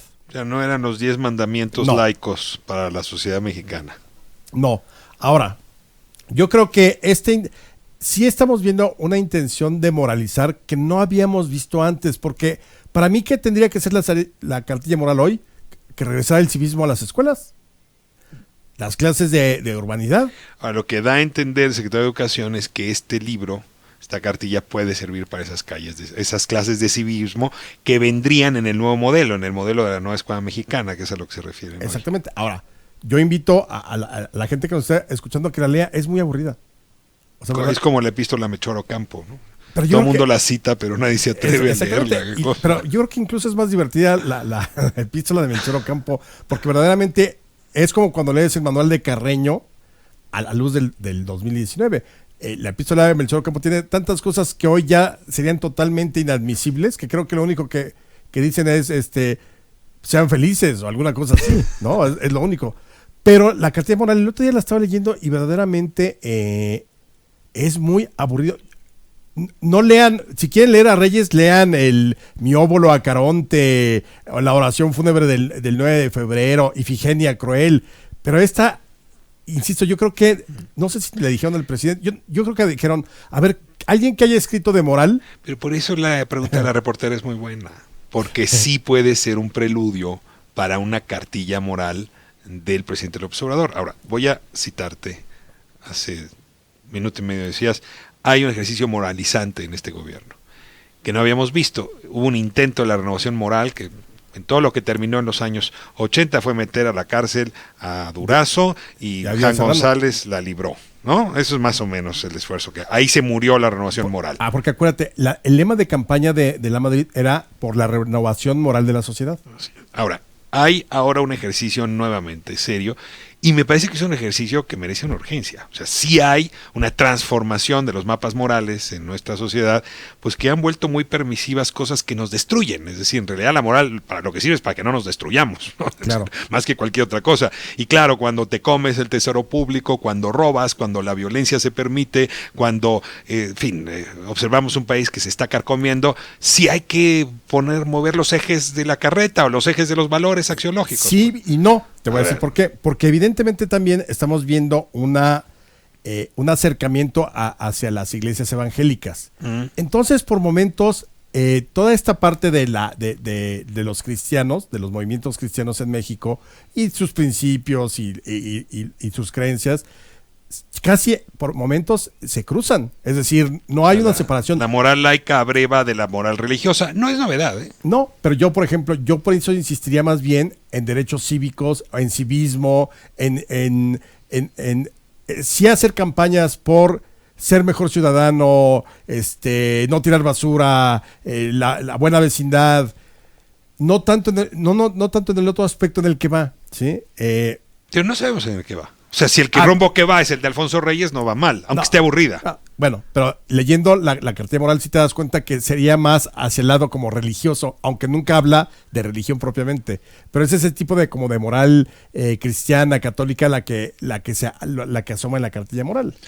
Yo no lo veo mal. Yo creo que es anacrónico. Ahora, déjame usar la ética, ¿no? Que son los cubiertos, ¿no? Para revisar la moral, la personal y la social. No hace falta un ejercicio ético. Y déjame pensarlo así, ¿no? Como lo decía Sánchez Vázquez, son los lentes para mirar la moral. Eso es la ética. No hace falta un pensamiento crítico, ético para revisar pues, los valores que nos guían todos los días. No es un asunto de que yo sepa cómo vivir y yo te imponga a ti cómo vivir, ni que mi moral se deba imponer sobre la tuya. Nos está haciendo falta una discusión ética. Pero general, no una discusión ética no una imposición ética. No, bueno, a ver, nos están llamando desde el poder a hacerla. No sé si hay imposición. Es que ahí es donde yo no alcanzo todavía a encontrar. Yo sí, es decir, esta sutileza de, les vamos a regalar la cartilla moral, es un poquito como de, vas empujando. Pues sí, metes la palabra moral en la discusión pública. Aquí estamos tú y yo hablando de eso. Pero ya te dio el gobierno tu cartilla moral que la puedes descargar. Además la pueden descargar en PDF. Sí, con un QR. Sí, sí, o sea, no, la ponen muy a tu alcance. Yo creo que hay otros documentos en la historia que podrían ser mucho más, o sea, fundamentales, grandes piezas de oratoria. A ver, ¿qué pondrías tú? Si yo te dijera, vamos a ponernos a discutir desde el punto de vista ético, ¿cuál tendría que ser la moral de la sociedad siglo XXI mexicana? ¿Qué documentos traerías de la historia? Mira, yo creo que... Los sentimientos de la nación. Esto. Por ejemplo, los sentimientos de la nación yo creo que es un documento que no ha perdido vigencia. Porque ahí sigue, ahí hay dos cosas muy básicas. Primero, nuevamente te dice que lo único que nos debe hacer diferentes a la sociedad es el vicio o la virtud. Si tú te vuelves vicioso por cualquier camino, pues es lo que te debe de hacer diferente de tu vecino, de tu amigo, de tu familia. Eso tendría que ser, es una definición quizá muy simple de la desigualdad, pero creo que funcionaría, porque exactamente todo lo demás el Estado tendría y la sociedad construir para que lo único que te haga es que tú eres vicioso y yo no fui vicioso, porque tú y yo tuvimos las mismas condiciones. Yo sé, suena una utopía muy romántico, pero creo que pone un buen punto de lo que se suponía. Y luego también, por ejemplo, el concepto de ley. La ley es, como decía, ahorita te recuerdo, pero el concepto de ley es general, es para todos y debe de buscar la felicidad de la sociedad. Y no en un sentido de sonríe, decreta, sino en un sentido de que al final un buen gobierno es el que te da más de lo que te quita. Y lo que está pasando aquí en México desde hace mucho tiempo es que el gobierno en todas sus instancias no nos da más de lo que nos quita. Si tú hubieras repartido los sentimientos de la nación, Sí. te hubieras sentido más cómodo. O sea, sí. Ahora, No hubiera repartido nada, la verdad. Ahora, la verdad, te diría una cosa. Lo platicábamos la semana pasada, es decir, la interpretación de la historia, pues siempre ayuda a legitimar posiciones políticas. Claro. ¿No? Y pues ahora estamos tratando de reinterpretar incluso historia más reciente. Me tiene muy interesado esta discusión que lanzó tu colega Pedro Salmerón, de que el capítulo de la democratización pues, está mal analizado, incluso deberíamos sacarlo de los libros de historia. Yo no le he escuchado a Salmerón exactamente la declaración, pero ese es el sentido de lo que ha venido planteándome la dependencia que él ahora encabeza. ¿Tú coincidirías en que ese capítulo de la democratización no es un capítulo de nuestro libro de historia? ¿O cómo debería tratarse? Deja plantearlo así, 1988-2018. No, yo creo que tendría que entrar todo y toda discusión y toda crítica y toda investigación. Yo siento que todavía estamos muy cercanos a ciertas fechas, al 2006, al 2012, y que necesitamos obviamente una distancia de tiempo mayor para hacer ya propiamente lo que es un rigor histórico. Uh-huh. ¿Cuántos años de distancia se requieren para que le empieces a creer al trabajo de un historiador? Mira, yo personalmente, y no hay un manual para eso, pero yo creo que una generación, es decir, del 2006, que pase 25 años. Para o sea, poder... el hijo puede hacer análisis de la historia de la generación del padre. Todo eso tiene que transcurrir en medio. Yo pienso que más o menos, porque si no, entonces hacemos historia, pero medio crónica, medio periodismo, etcétera, ¿no? Porque finalmente, o sea, para mí, por ejemplo, Salinas, yo siempre hablo con mucho desprecio con Salinas. Quizá mi hijo ya no hablaría tanto. Te voy a decir por qué. Porque a mí, yo tuve que pagar mi departamento en UDIs, gracias al error de diciembre. Que no tienes el cerebro en el congelador para hacer un buen trabajo de historiador. Y todas las veces que pueda decir que me parece que es uno de los peores gobiernos, lo voy a decir. Y yo sé que me podrían dar datos duros. No, pero es que mira el crecimiento. Ok, al final nos llevó a una crisis. Quizá la siguiente generación ya no lo ve tan... Mi hijo ya no lo ve tan... Tú podrías hablar de Echeverría. López Portillo, por ejemplo. Hasta ahí te quedas, de la Madrid. Sí, quizá de López Portillo para todos, porque pues al final también vives lo que está viviendo tu familia, ¿no? Ahora, ciertamente en los departamentos de historia de nuestro país, los estudiosos más jóvenes están impedidos para estudiar la historia contemporánea. A mí me sorprende que apenas están visitando el 68, o sea, Díaz Ordaz. Ricardo, es increíble que, fíjate, o sea, tenemos una vasta historiografía de lo que quieras como del 68 para atrás. Y no tanto, ¿eh? Digamos, yo creo que de Cárdenas para atrás así, abundante, la revolución, los personajes. No, yo no sé por qué Y desde luego debe haber estudios, pero a nivel de divulgación nadie le ha entrado a los últimos 50 años. No. O sea, yo creo que necesitamos la gran historia. Nosotros, Sandra Molina y yo hicimos un esbozo en el Érase una vez México en el tomo 3. Creo que una buena síntesis de lo que es. Pero ya propiamente un análisis de lo que fue de Echeverría para acá, hace falta muchísimo. Ahora, explícame en este contexto por qué el presidente López Obrador, que tiene trabajos muchos de tipo histórico, tiene tanta claridad del siglo XIX y sus referencias se acaban con Cárdenas. ¿Es un cálculo político o es que en realidad él abreva de la cultura general histórica y no hay un trabajo posterior que nos habría hecho bien tenerlo? Yo creo que su formación política te lleva a tener estos tres personajes como eje. Porque además... Esos tres personajes son Juárez, Cárdenas y Madero. Porque desgraciadamente también no hay después. Es decir, al final estos tres personajes fueron presidentes y estos tres personajes enfrentaron situaciones difíciles. Yo creo que son los tres que podrían estar por encima del resto, aunque con bemoles, ¿no? O sea, no hay ningún otro presidente de ese tamaño, digamos. Exactamente. ¿Por qué? Porque al final, después de Cárdenas, se consolida el sistema político priista y entonces vamos a tener toda esta serie de gente y personajes. Son los episodios exógenos los que crean esos personajes. Yo estaba haciendo la comparación con Estados Unidos, ya pues Roosevelt fue un gran presidente, pero el siguiente gran presidente lo mataron, ¿no? Claro. Entonces, Roosevelt por la guerra y Kennedy por la muerte. O sea, en realidad son episodios que rebasan a las personalidades. Ahora, él dice, yo quiero ser como Juárez. Uh-huh. Pues no estamos invadidos. Es decir, hay una trampa ahí en el sentido, Juárez sí es patriota, Juárez es un gran defensor de la soberanía, claro, pero él gobernó 10 años de manera interrumpida porque tuvo que enfrentar a los conservadores y luego la intervención y el imperio. Por eso es tramposo decir esto, es el mejor presidente que ha tenido México. No, es el mejor presidente que ha tenido México cuando te invaden y tienes un ejército de ocupación y viene un emperador. No puedes borrar el contexto. Exacto. Entonces, yo he insistido mucho y yo creo que lo seguiremos hablando en las siguientes sesiones. Una cosa es la narrativa histórica que trae este gobierno y nos está contando la historia al modo de ver de la Cuarta Transformación y entonces donde cabe todo y puede revolverse. Y otra es la historia que debemos de conocer a través de la investigación. Los gobiernos están en su derecho de reinterpretar la historia para legitimar su mandato. Absolutamente. Los historiadores están en su derecho de hacer las correcciones pertinentes. Y de no portarnos bien.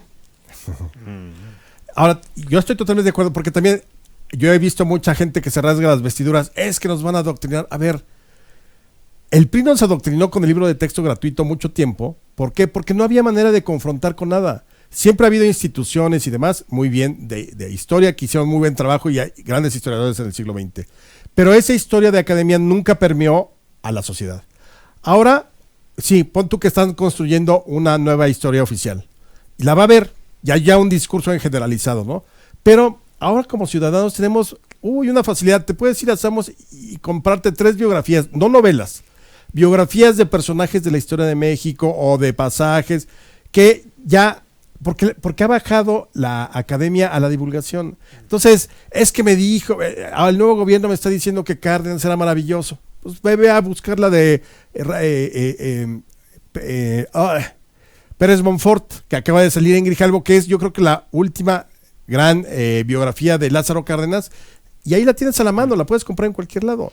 Antes no podíamos hacer esa confrontación. No había realmente manera, en los años 60, 70, 80, no había manera de que cuando te decían, no, pues Villa fue así, tú no pudieras ir a comprar la biografía de Villa. Bueno, la siguiente pregunta sería, ¿cómo las biografías del poder de Enrique Krauss empezaron a modificar esta parte de la historia? Pero eso si quieres lo dejamos para otro momento. Claro, eso sería por el 87 más o menos. Que es cuando hay un esfuerzo deliberado de empezar a abrir otras fuentes y otras miradas. Cuando ¿no? Sacar, digamos, de la tumba a los héroes, eso, ¿no? Y además divulgación. Yo creo que eso fue muy importante y fue cuando empezó a cuestionarse que por qué la historia se hacía negocio de la iniciativa privada, que fue algo que le criticaron mucho a Krause en su momento. Alejandro, nos vamos. Te agradezco enormemente. Ricardo, aquí estés aquí con nosotros y nos vemos entonces todos los jueves. Nuestro momento de historia es un remanso de inteligencia y de provocación. Voy en un momento con David Santiago para que nos dé el reporte sobre las conclusiones de la PGR a propósito de las circunstancias en las que habría sido agredida, la menor de Azcapotzalco. Dicen no coinciden con el testimonio de la víctima. Y también he invitado a David Fuentes, reportero del Universal, para que nos cuente cuánto padeció la familia para presentar la denuncia y luego para enfrentar las pruebas que le solicitaron 3 días después, rompiendo todo protocolo. Al finalizar estas intervenciones tengo también al jurista Hugo Concha para que nos hable de su mirada sobre la parte jurídica de este escándalo social. Hay mañana una manifestación numerosa de mujeres justamente para protestar por la manera como se ha venido manejando el asunto por parte del gobierno capitalino. Vamos a corte y regresamos.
Estamos de vuelta y entramos, como anuncié hace un momento, con nuestro reportero David Santiago, que estuvo hoy en la conferencia que dio Ulises Lara, vocero de la Procuraduría Capitalina.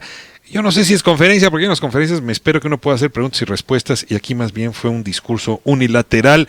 Te escuchamos, David, con tu reporte. Así es, Ricardo, pues un monólogo lo que hubo en la Procuraduría Capitalina, y es que determinó esta dependencia que no concuerda la declaración de la menor presuntamente violada por policías en Azcapotzalco y las pruebas contenidas en la carpeta de investigación, pero afirman que el caso no está cerrado. En un mensaje a medios donde no se permitieron preguntas por parte de los reporteros, Ulises Lara, vocero de la Procuraduría Capitalina, señaló que desde el momento en que la denuncia fue interpuesta por los hechos del 3 de agosto pasado, se realizaron todas las investigaciones de campo como entrevistas, se recabaron videos de cámaras cercanas al lugar de los hechos, se obtuvo la geolocalización de las patrullas y también de los radios, así como llamadas telefónicas. Además se practicaron todo tipo de estudios periciales, médicos y psicológicos, especialmente la obtención del ADN del cuerpo y prendas de la víctima, mismas que se realizaron bajo los protocolos correspondientes con su respectiva cadena de custodia. Escuchamos la voz de Ulises Lara.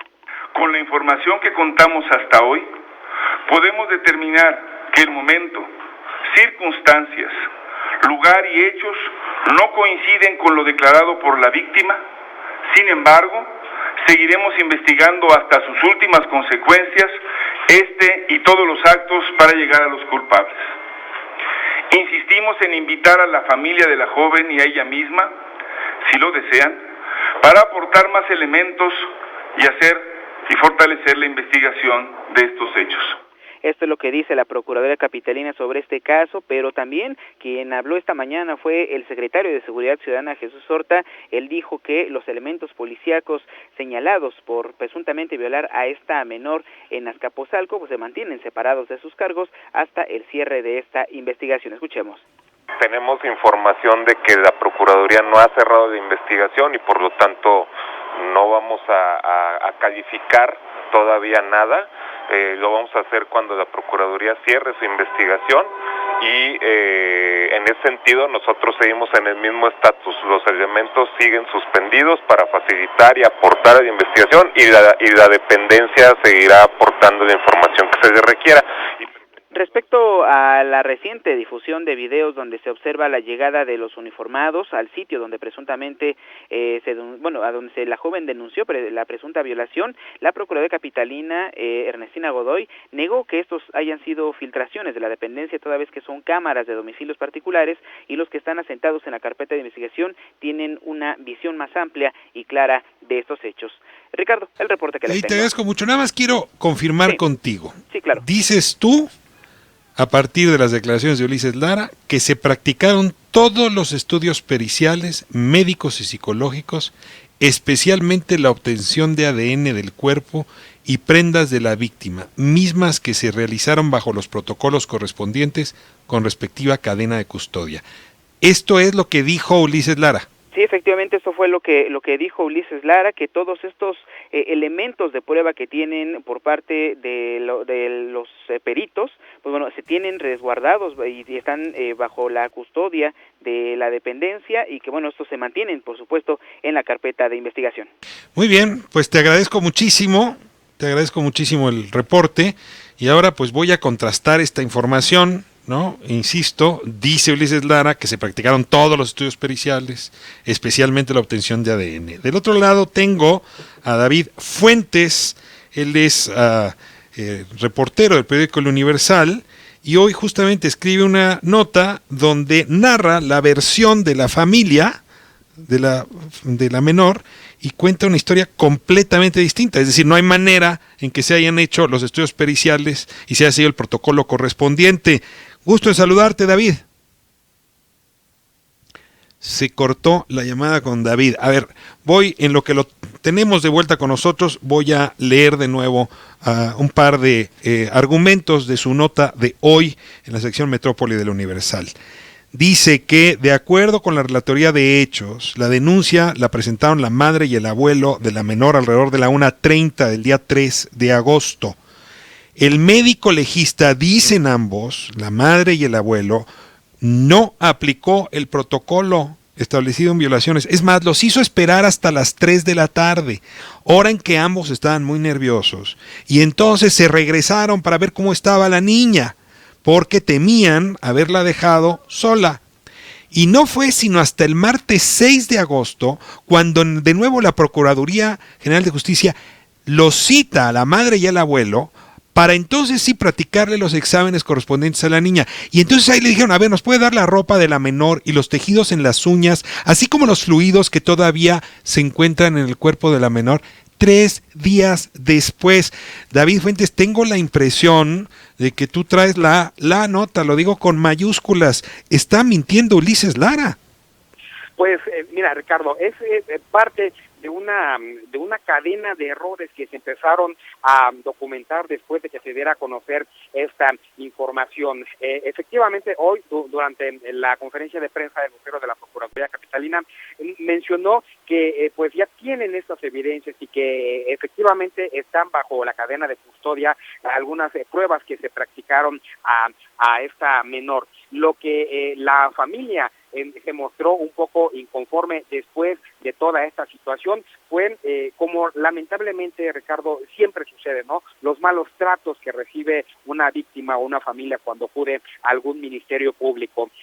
Después de que esta menor se acercó con su familia ante la autoridad correspondiente, pues a tratar de denunciar los hechos que, dicho sea de paso, como lo dio a conocer hoy el propio vocero de la Procuraduría Capitalina, resultaron ser falsos. El día de los hechos, según la propia narrativa de la familia, ellos llegaron aproximadamente después de la 1:30 de la madrugada al Ministerio Público. Estuvieron hasta las 3, 4 de la madrugada sin que realmente les atendieran o les dieran los servicios correspondientes, y eso provocó que esta menor, pues junto con su familia, se retiraran del lugar. Este expediente, Ricardo, pues se quedó lamentablemente entre otros con los que cuenta la Procuraduría Capitalina, y no fue hasta que la nota empezó a tomar relevancia en medios de comunicación que se volvió a activar esa investigación. 3 días después, ¿cómo pueden decir que tuvieron una adecuada cadena de custodia de la evidencia si no la volvieron a llamar hasta 3 días después? Estos testimonios te los dieron la familia, ¿verdad? La madre, el abuelo y la menor. Sí, son parte de algunas pláticas y entrevistas que hemos recabado con los allegados a este caso.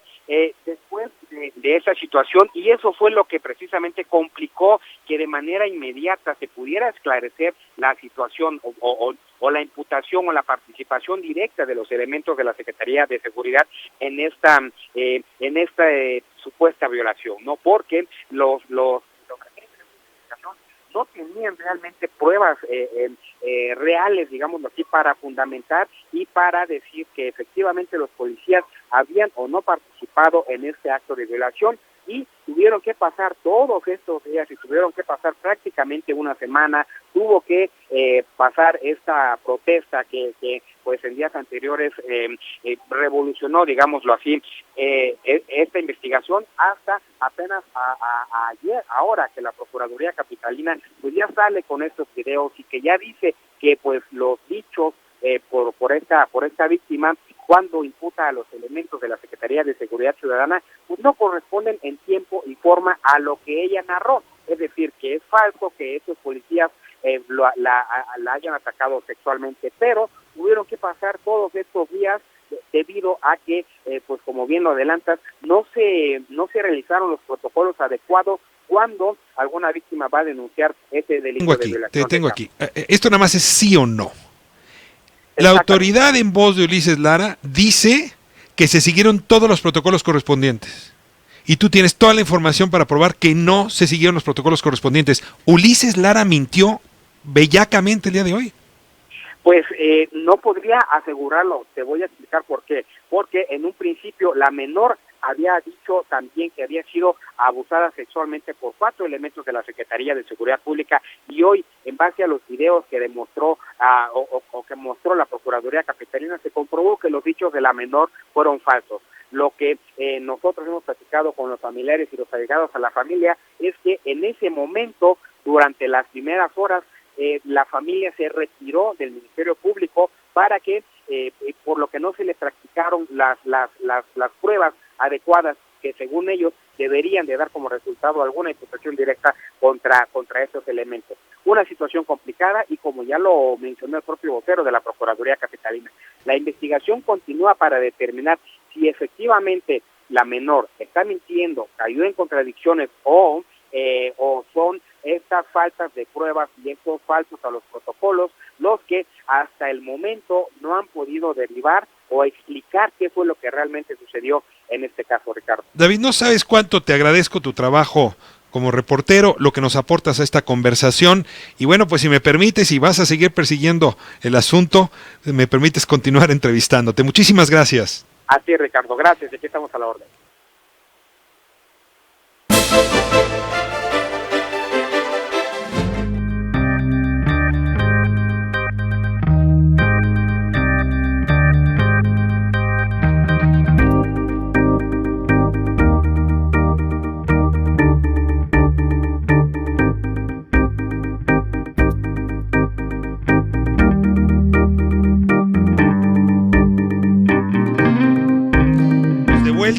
Y tengo aquí conmigo a Hugo Concha, nos ha venido rescatando del territorio de la incomprensión.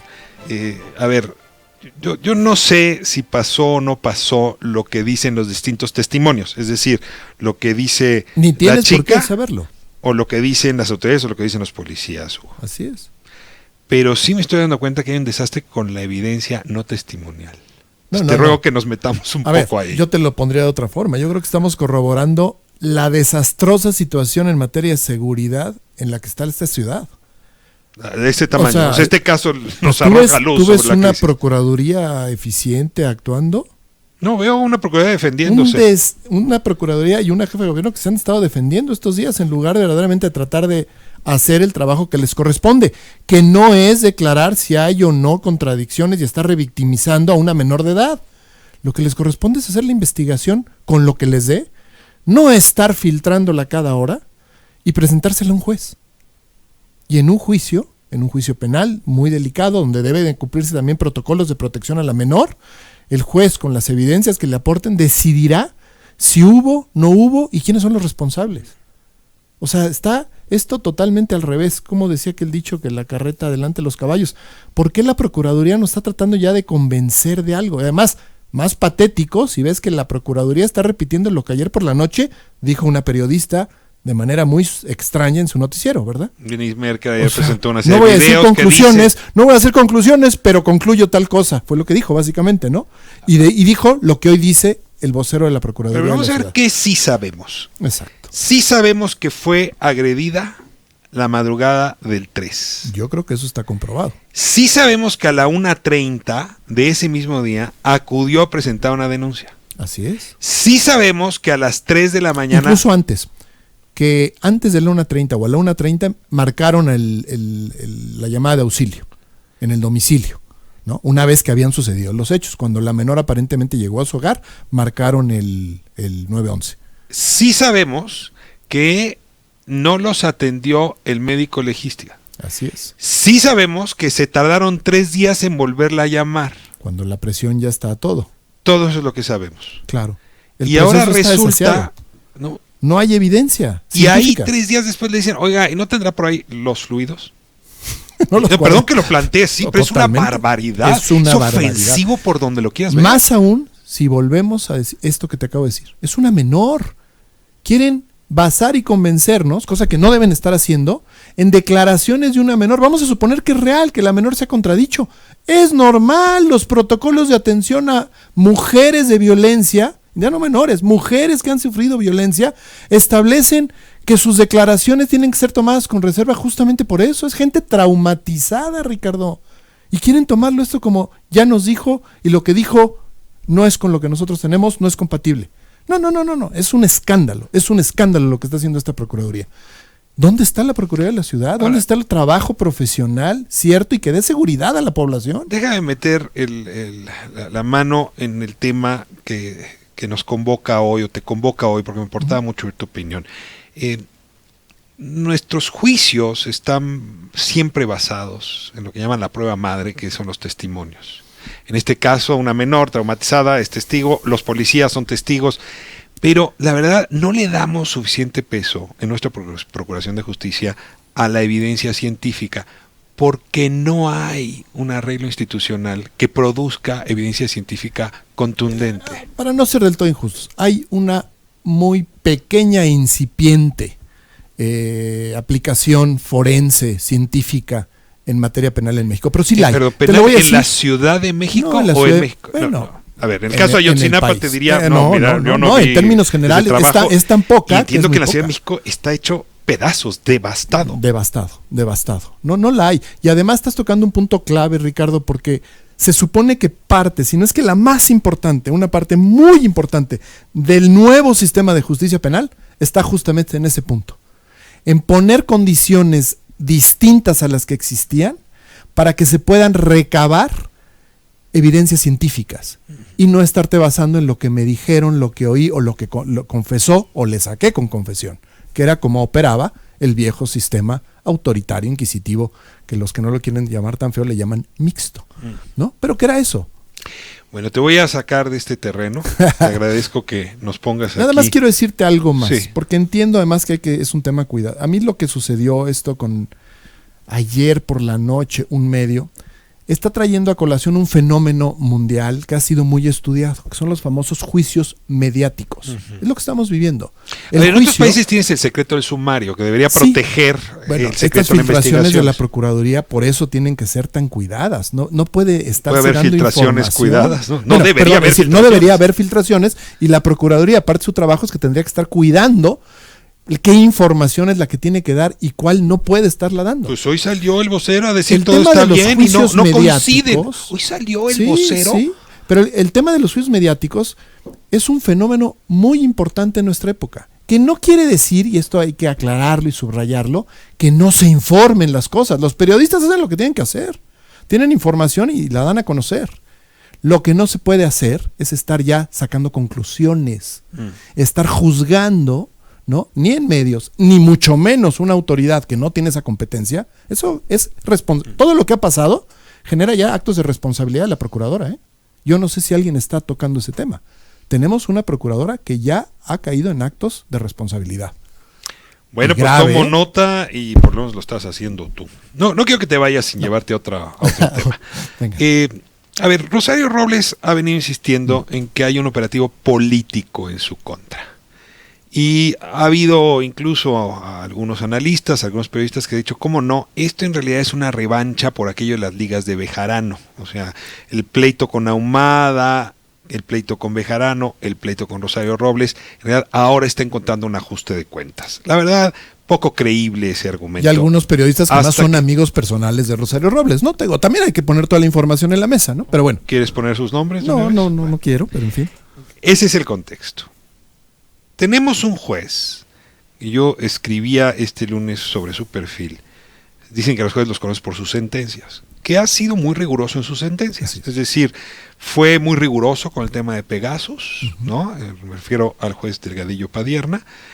Fue el que protegió a las víctimas del espionaje por parte de la Procuraduría y ordenó a la Procuraduría que investigara.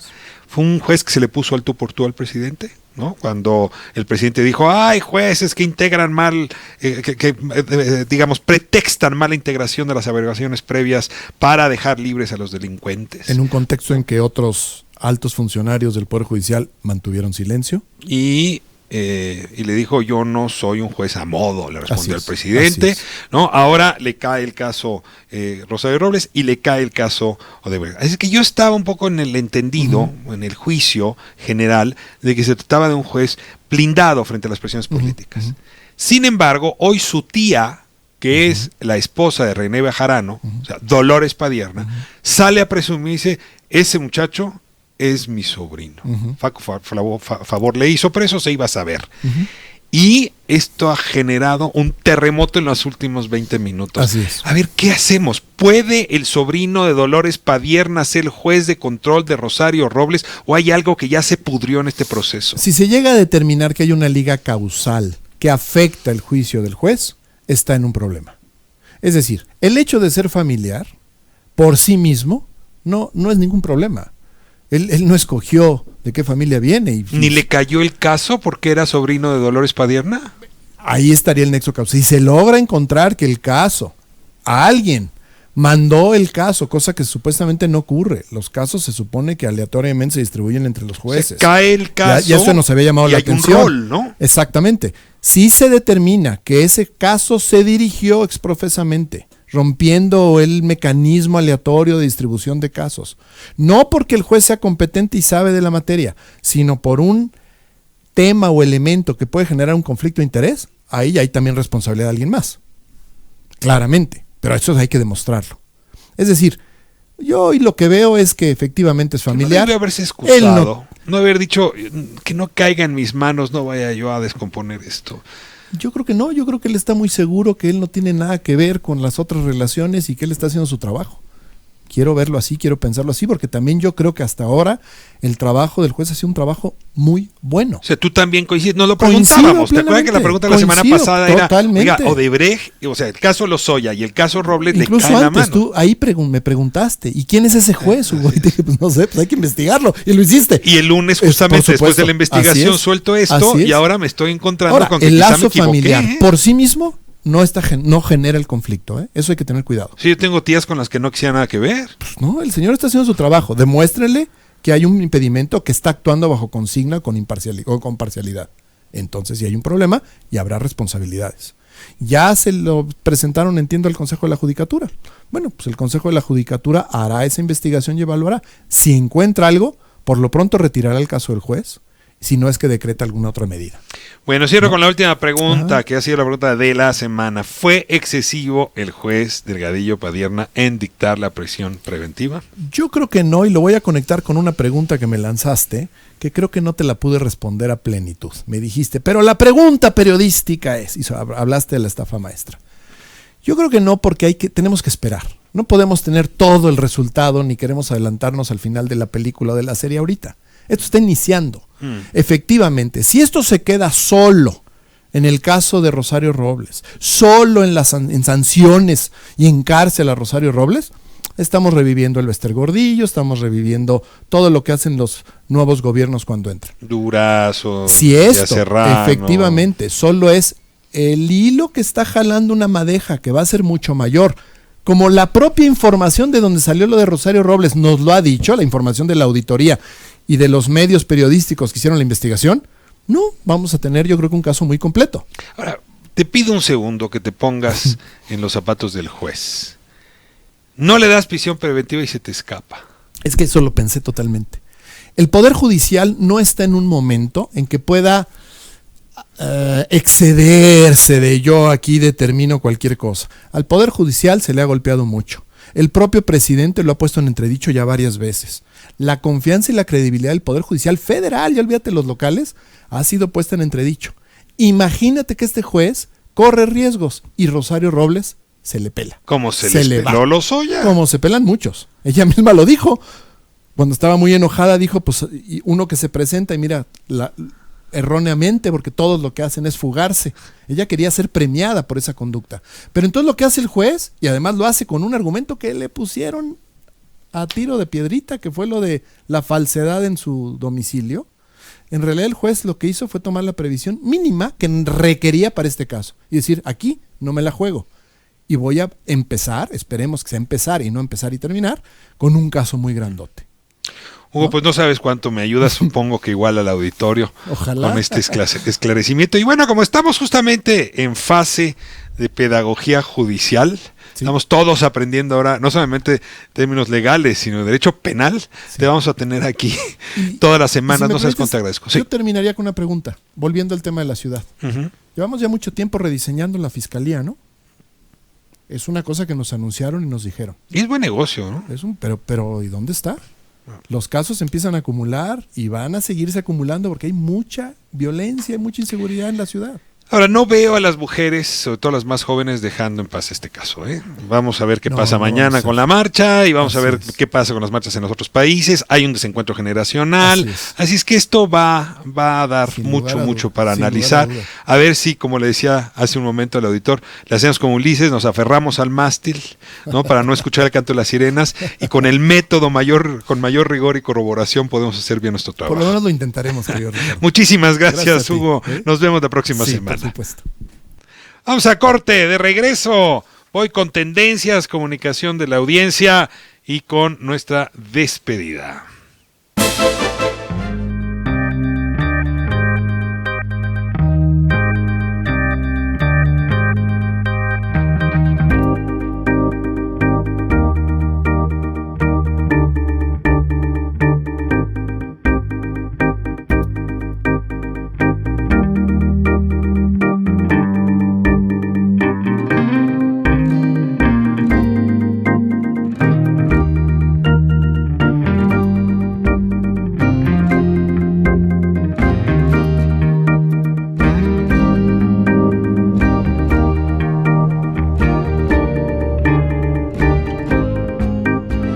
Comentarios, un saludo de María Bravo, muchísimas gracias. Susana Rangel, qué buena charla, pues supongo que se refiere a alguna de las que tuvimos, no aclara cuál.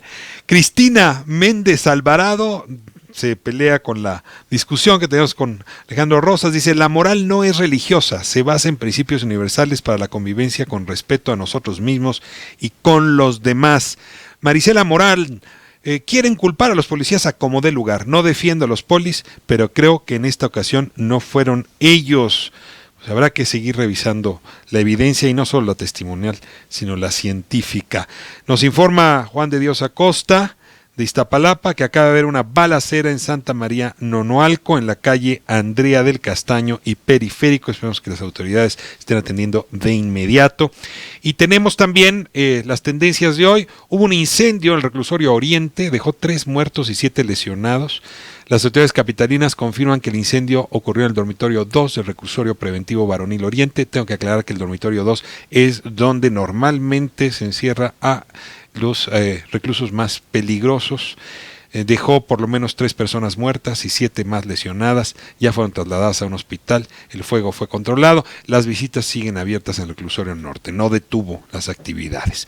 Tenemos también sismo de magnitud 4.7 con epicentro en Guerrero. Es la segunda tendencia. Nos despertó en la Ciudad de México y desde luego se junta con el sismo previo que había sucedido en la península de Baja California. Tercera tendencia del día, el Día Nacional del Cine Mexicano, el 20 de abril de 2017.